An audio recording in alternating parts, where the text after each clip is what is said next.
You guys, my heart is pounding a little right now, even though these are like the words that I myself wrote. Hey guys, welcome back to Class with Cass. If you haven't yet, please check out my latest video. Why is Yale in quotation marks? Well, watch that video to find out.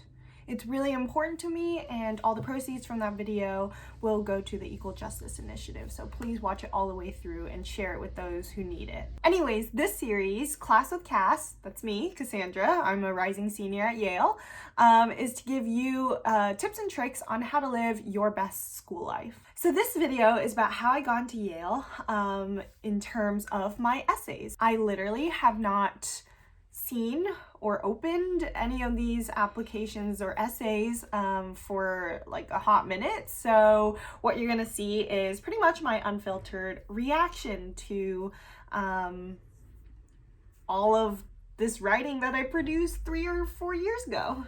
Okay, so the first question is asking me to choose a few academic areas that seem to fit my interests or goals most comfortably. I'm not entirely certain, but I am like 80% sure that the two fields that I put were either English or theater studies or both. Fun fact, I am not an English major, but I am a theater studies major, and my other major is called ethnicity, race, and migration, which I talk about in this video and in this video. So the question related to this is, why do these areas appeal to you? And the quota is 100 words or fewer. This is what I answered. At an art school worth the 2-hour bus rides, we discuss everything from the taste of moon milk to the specifics of mastering color. I am no stranger to summoning writers like Haruki Murakami and Amy Tan, and at Yale, nothing will change. I can't wait to indulge in different mediums: film to discuss the persistence of Gothic tropes in pop culture, and theater to examine where children's stories fit into the narrative. I want to give back because literature has emboldened me to tell the tough stories, fight for Asian American representation, and stand up for those without a voice. So let me break down this essay for you. I believe the moon milk one is a reference to Italo Calvino, and the mastering color one is definitely an Amy Bender short story.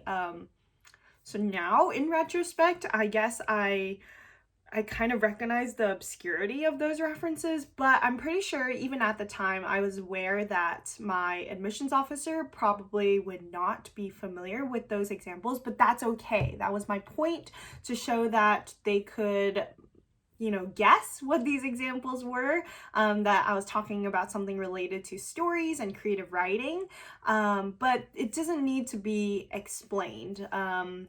Yeah, it's an example to the admissions officer that this girl knows what she's talking about, even if I don't. And by I mean the admissions officer. Okay, so then I name drop some of my favorite writers, and then most importantly, I draw a connection to Yale. So remember that the bigger question here is like, basically, what do you want to major at Yale? And so I connect that to Yale by saying, and at Yale, nothing will change. And then I give examples that I've drawn from basically Yale's Blue Book. That's basically what we call Yale's course choosing website, Blue Booking.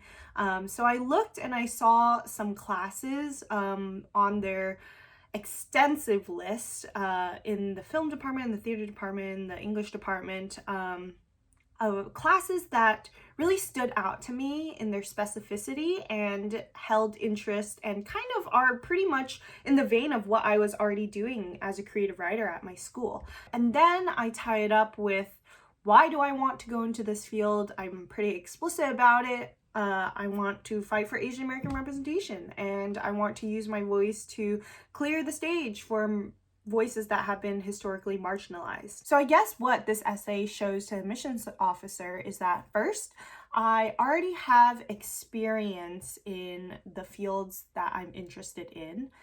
Second, I am well aware of what sort of environment/classes that Yale offers. And third, I give a deeper reason of why I want to go into these fields. So the next one is, why does Yale appeal to you? In other words, why Yale?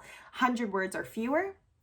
And I think, oh, by the way, for the last essay that I just read, that was exactly 99 words. For this one, I hit exactly 100.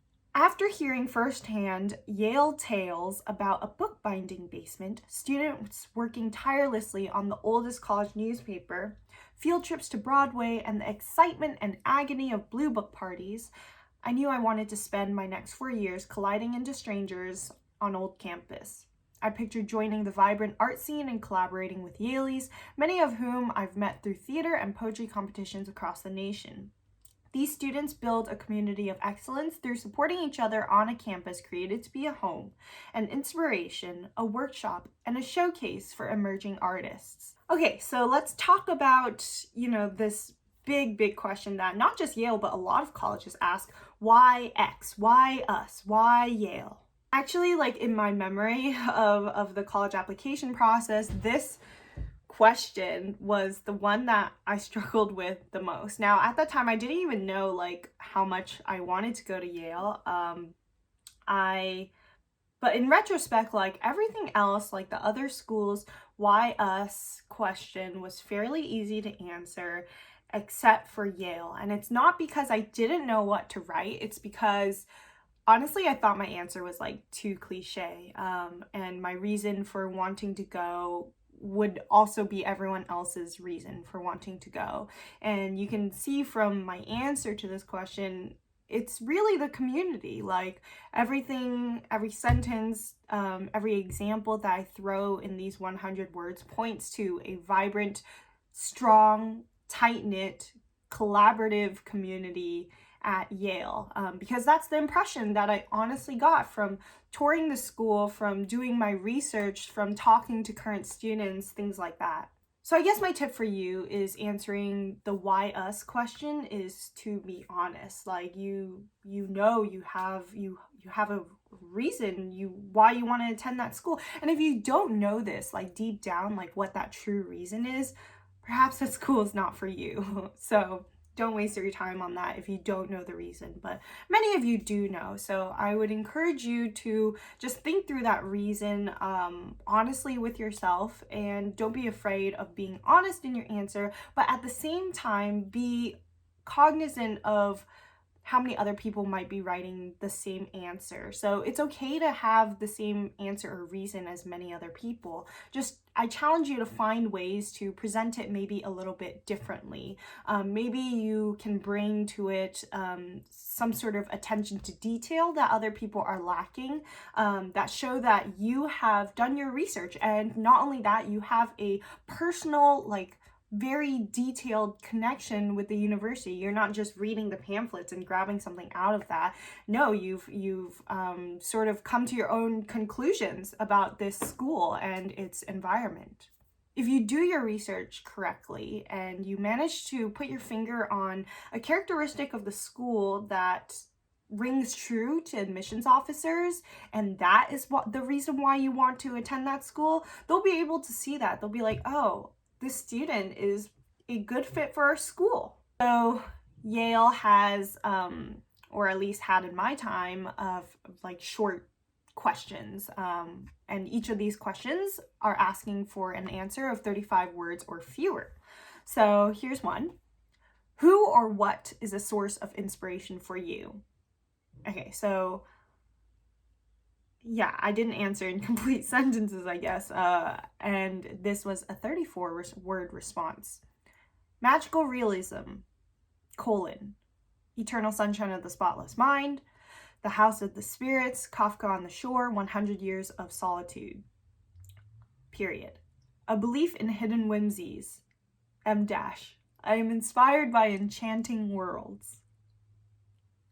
Okay, I guess I answered more of the what is inspiring to me. At that time, I was hugely into the world of magical realism, so I just took it upon myself to list a few of my favorite magical realism stories, films, and just offered a small little explanation at the end. A belief in hidden whimsies, I'm inspired by enchanting worlds. My takeaway for you from this is be yourself. And Honestly, like, if you get to know me, I think this is, like, a lot of my close friends would say this still stands true, a belief in hidden whimsies inspired by enchanting worlds. That is true to who I am. So don't be someone who you're not on even in answering these like 35-word essay questions. Like, they are still a big snippet of who you are. So think about what you are saying to your reader carefully, even though it's only 35 words. Next question: if you could live for a day as another person, past or present, who would it be and why? I hit 34.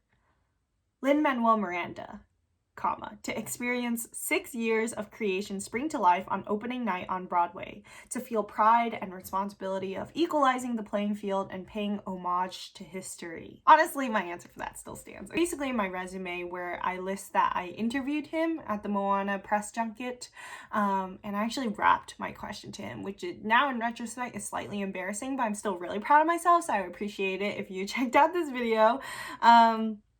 But yeah, so I was, again, honest in my answering of this, and I still want to be him, to meet him, to feel what he felt the day that Hamilton opened on Broadway.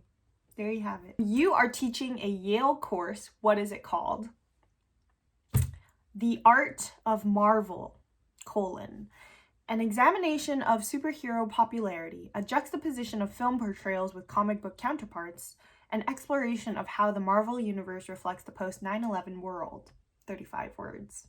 Oh, I have so many fun things to say about this one. Okay, Marvel pops up quite a few times in not just my Yale application, but in other various applications as well. I'm a huge fan of Marvel. I mean, what can I say? I don't know if I mentioned it explicitly in my Yale app, but certainly in other essays, I mentioned how I have done a lot of research on Marvel. Like, I wrote an essay in high school about the effect of living in a post 9/11 world on the superhero industry. I did a stats project related to superhero audiences. And yeah, it's just something that I was passionate about, and I know Yale courses are pretty cool, so I just took the liberty and invented this course, the Art of Marvel. And I will say that while I have yet to take or teach a class called the Art of Marvel, I did write like a 17-pager on the Marvel Cinematic Universe for a class called American Fascism. And yeah, I'm just so personally proud of that paper. It was only supposed to be like maybe 10 or 11 or 12 pages, but I just had so much to say about this universe and went to 17 pages. It's about whether or not MCU superheroes are fascist. And the conclusion is that even if they are, the Marvel Cinematic Universe is aware of the fascistic qualities that come with a superhero figure, but the MCU actively combats it. So that was basically my thesis. I'm really proud of it. Most Yale freshmen live in suites of 4 to 6 students. What would you contribute to the dynamic of your suite? And this one I answered in 34 words. Care packages filled with stationery and candy. The aroma of freshly baked cookies, heart-to-hearts and advice, sharing passions and worldviews, fangirl sessions, fan art on the walls, laughter, lots of it, at criminally late hours. So this one, in retrospect, like I remember cringing at the time that I wrote it, and it makes me cringe still now, I guess. I guess I really didn't know what else to say but to be honest, and this is just the type of person I am. I love care packages, I love baked goodies, I love, girl talk, I love, late night talks. So all of this is true, and I will say I have done all of this for my suites. I really don't have like a solid tip for you here, because I'm sure everyone's answer to this is just so drastically different. But again, the admissions officer is just trying to get a good sense of what type of person are you, not just on an academic level, but like on a personal, like, get to know you level. Because let's be honest, most of the education you get, or why is like an education at college where you're living on or near campus, like, why is that so important? It's not really just about the classes and this time you spend in classes with your professors.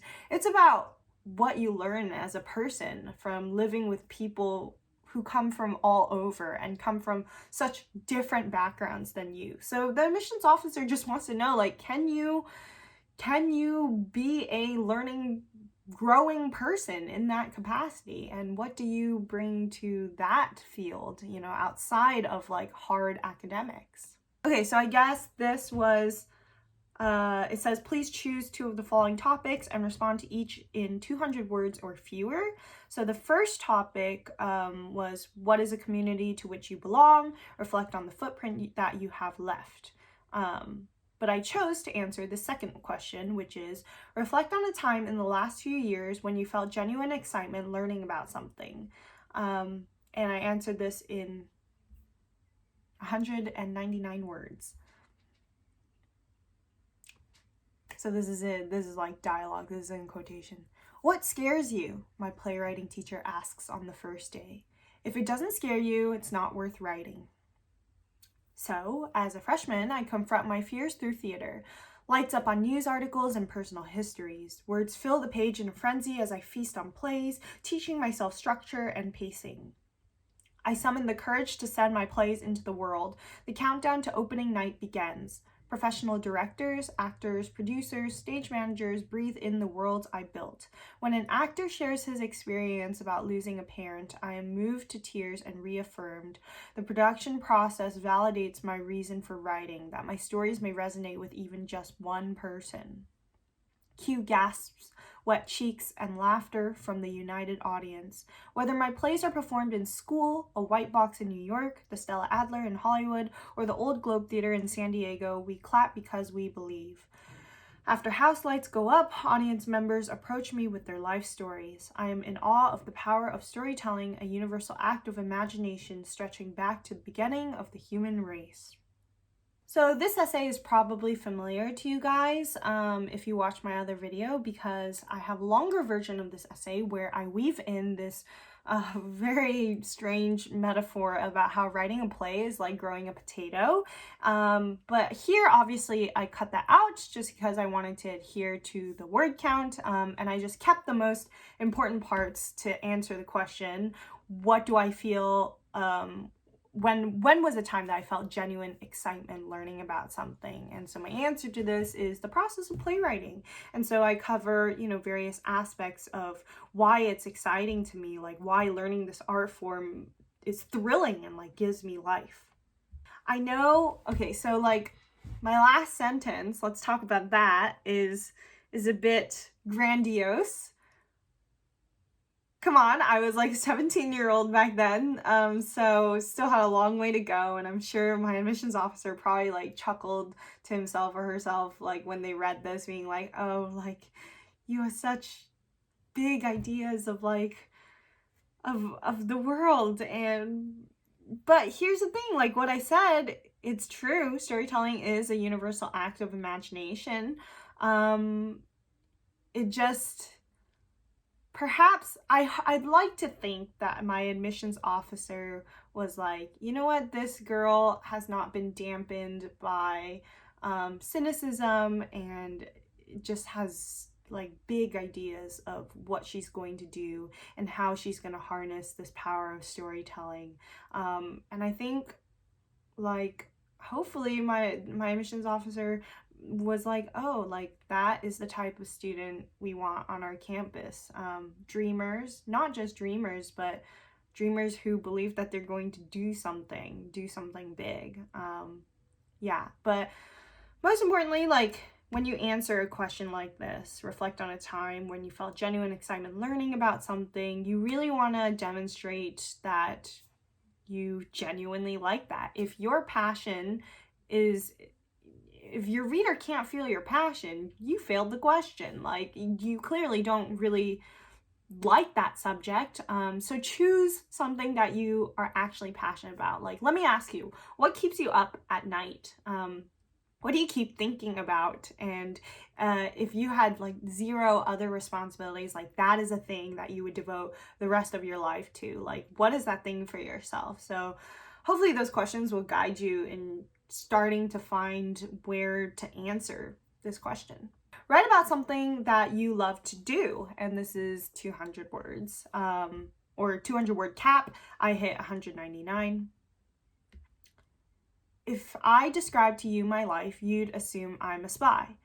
After all, I was recruited when I was 11. I receive assignments via email, text, or phone. My assignments are to infiltrate red carpets and Beverly Hills hotels, liaise with PRs to determine time and location, and relay intel to bosses who sit atop 20-story buildings. Instead of X-ray sunglasses, I'm equipped with only a mic and a notepad. I pore over my feature stories and rewrite movie reviews in the dead of night. Like a secret agent studying files, I spend hours researching assets and brainstorming unique questions. Though I'm not setting traps for villains, I do talk with green monsters like the Hulk, Kermit, and Mike Wazowski. I undergo intense training to enter the Scorch Trials, study How to Train Your Dragon, and venture into the woods. I conduct intelligence operations with other Divergents and sail across sea of monsters and stranger tides to accomplish my missions. It all pays off when I acquire exclusive insight into artists' lives, revealing another facet of depth. I connect with another human and gain invaluable perspective. Real spy or not, I'm happy with this job. It's just as cool.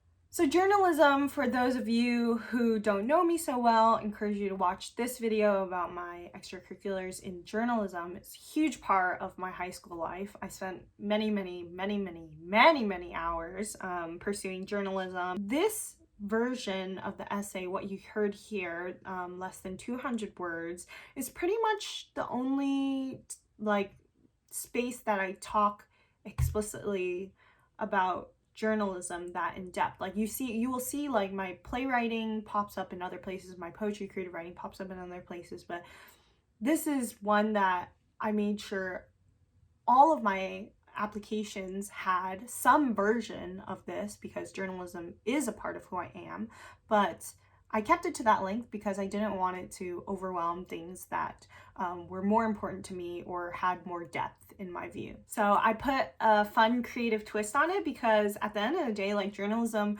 why did I love it so much? Because it was fun. Like I had a blast doing journalism. So I kind of put a creative spin. Yes, I wrote from the POV of a spy, and let's see, what did I say? I was so clever. I put things like infiltrate and liaise and like relay intel to bosses who sit atop 20-story buildings, which is true, by the way, because I was a Scholastic Kid reporter and my boss did sit atop a 20-story building.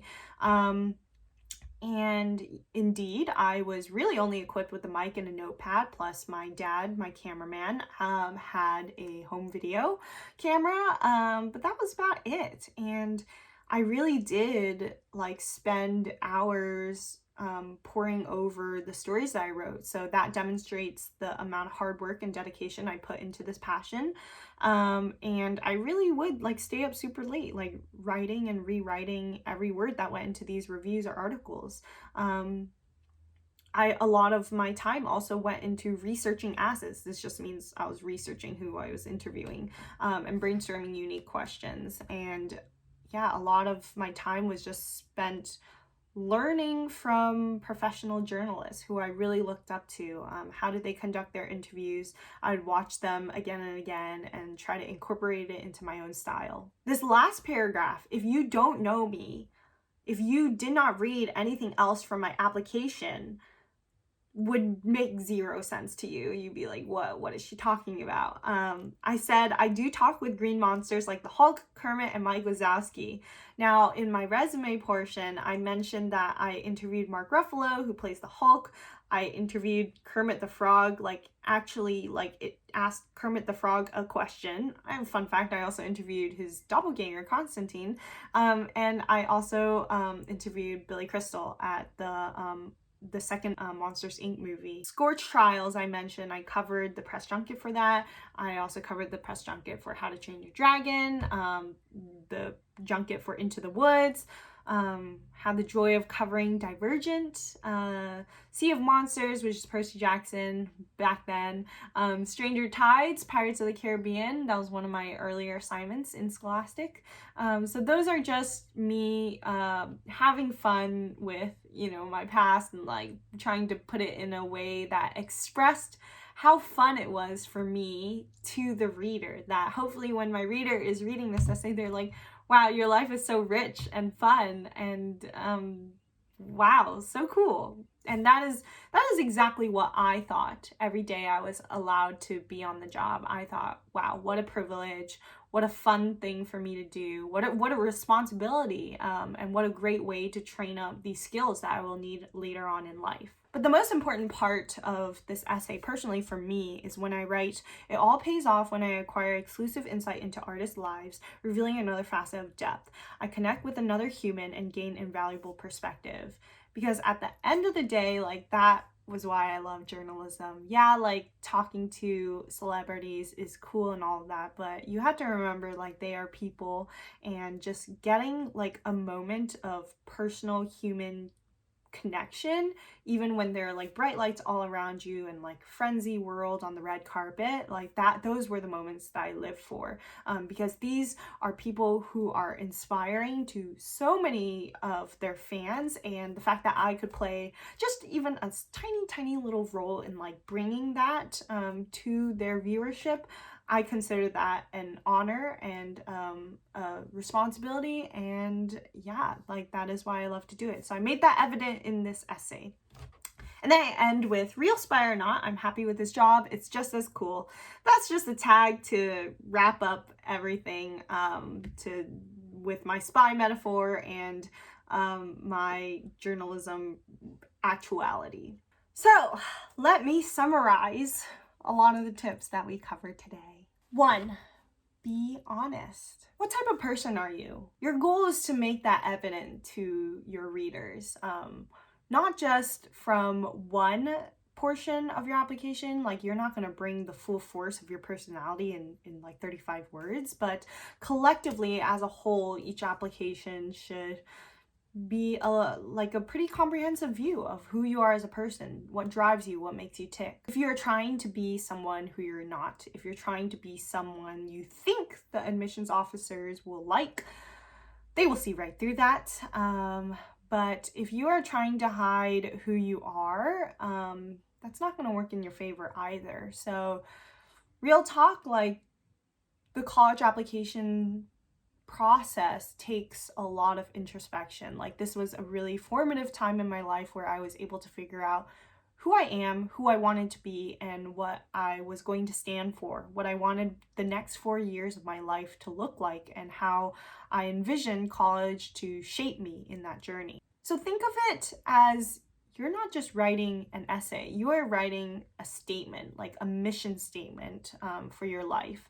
This doesn't mean it's set in stone, but the closer it is to that level of depth, the more you can demonstrate in your essay that I have thought deeply about who I am, and honestly, and confronted, my dreams, my aspirations, my background, my upbringing. If they can see that, that is only going to work in your favor. The second tip that I have for you is remember that your normal is not a normal for others. So what do I mean by this? I mean that if just now when I asked you, who are you? You're like, oh, but I'm not that interesting. I'm not as interesting as anything you did or whatever. Those are lies. Let me just tell you, those are lies, because no one is uninteresting. No one is no one is boring, okay? Your life is interesting, especially, I mean, it's probably boring to you, but to someone who doesn't live in your shoes and doesn't go through what you go through on the daily, whatever you describe to them, like, potentially holds a lot of interest for someone else. The reason why I'm saying this is I want to encourage you not to discount like small moments, or little epiphanies and thoughts that you have, or little memories that you have stored in here. You know, often those things are what shapes us to be who we are today. Know that whatever story you decide to tell, like, it is probably has a lot of potential to be interesting. You just need to find ways to elicit those details that will draw your reader in. But no topic is off limits. Admittedly, some topics are more cliched than others, but that just means you have to work harder to illuminate why was it important to you and what makes it specific to you. 3, be creative. Okay, I'm gonna add a caveat to this. Don't force creativity. Yeah, if you like stumbled upon an example of an essay that you're like, wow, that format was so creative, now let me try that and try to replicate that, it's not gonna work because it didn't originate from you. You can be inspired by it, but don't try to replicate it, especially if you're not accustomed to writing in that style. Just if it's not you, don't do it. But after that caveat, I would say, like, especially in your earlier drafts, don't limit yourself. Like, be creative in exploring any sort of topic, in any sort of way that you see fit, or that maybe a piece is calling you towards. Like, don't shy away from that. If it doesn't look like a Common App at first, or a college essay at first, like, don't be terrified. Just write it down on the page first, then later you can go back and make up your mind. 3, be personal. Being personal means being specific. Colleges are trying to get at what matters to you and not what matters to, like, Miss Universe. Watch Miss Congeniality to get a sense of what I mean, but yeah, like, colleges want to know what's on your heart, what is driving you, and the more specific you are, the more illuminated that side of you will be in your essay. But think about ways to make your answer stand out from, like, a pageant answer of, I care about world peace. You know, we all care about world peace, but why? Why do you care about world peace? What exactly do you intend to do about it? And what in your background qualifies you or has given you the building blocks to continue moving in that direction? So those are just some small questions to get you started thinking about, you know, how to get to this personal level of what you care about. 5, this one's obvious, but do your research. Now, if you look on the surface, every school seems to champion the same set of values. Like, everyone has their own mission statement, and really they all start to blur together after you read them all, because they also say things like, you know, intellectual curiosity and truth and light, and just these big phrases or key words that all start to blend together. But if you look carefully, you'll start to realize that each school really does have a distinct personality, and I'm not just talking about, like, personality of students. I'm talking about the personality of a campus as a whole. Like, what is the atmosphere? What specifically about a university's personality are cultivated by institutional structures? Let me give you an example for that. So a lot of people say that Yale is a collaborative environment, including myself, and I did research, and now I have, like, lived experience that Yale has certain institutional structures in place to to cultivate that environment. For example, like having a good life center, or the fact that deans of colleges live with their students in like the same vicinity, or the fact that our RAs, which are known as FROCOs, freshman counselors, don't really play a disciplinary figure, but rather the role of like a big brother or a sister. So every school has its own little like pillars, its own policies that cultivate some type of atmosphere. So find out what that atmosphere is, and if you're able to point to specific institutionalized structures that help make that so, like that is a big boon to you in writing your Why Us essay. 6, treat each word with the utmost care. Now, especially on a college like Yale, where a lot of the questions are like broken up into, 35-word answers, like your words are limited, obviously. You want to be really careful with your word choice. And if you're able to shorten something, like do it. Challenge yourself to treat, especially these shorter answers, like poetry. Like every word matters, which is why you'll notice like a lot of my essays came up right against, the cutoff, 99 words or 199 words or 34, 35 words, because I had a lot to say, and it took a lot of revision and a lot of drafts to cut down exactly what it was that I wanted to say in this question, in this answer.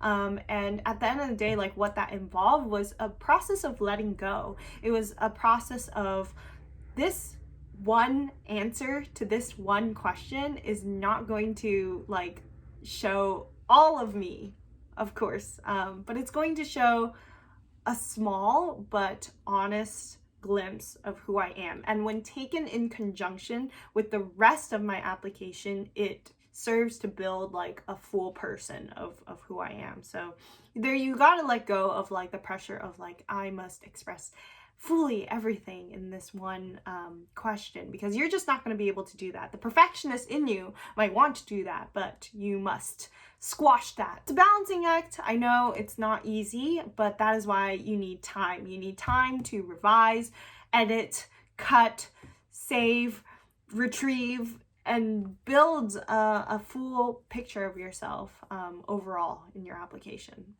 So I hope this was helpful to you, and that you will go back and watch my previous videos about, who I am as a person, to put some of these things that I talked about into more context. I wish you Godspeed. That is what I wish. I wish you Godspeed on those essays. I know now is the prime time to start writing them, or at least start thinking about them at the very least. Please start writing them, especially if you're a rising senior. Like this summer, I'm sure you'll have a lot more time than you normally would. So yeah, take this time to think about yourself, think about how you want to move forward in this world, and what you stand for. That's a little Hamilton thing. If you stand for nothing, what are you gonna fall for? So go and find what you stand for. I'm with you all. Hit subscribe. You don't want to miss next week's class with Cass, and I will see you guys next time. Bye.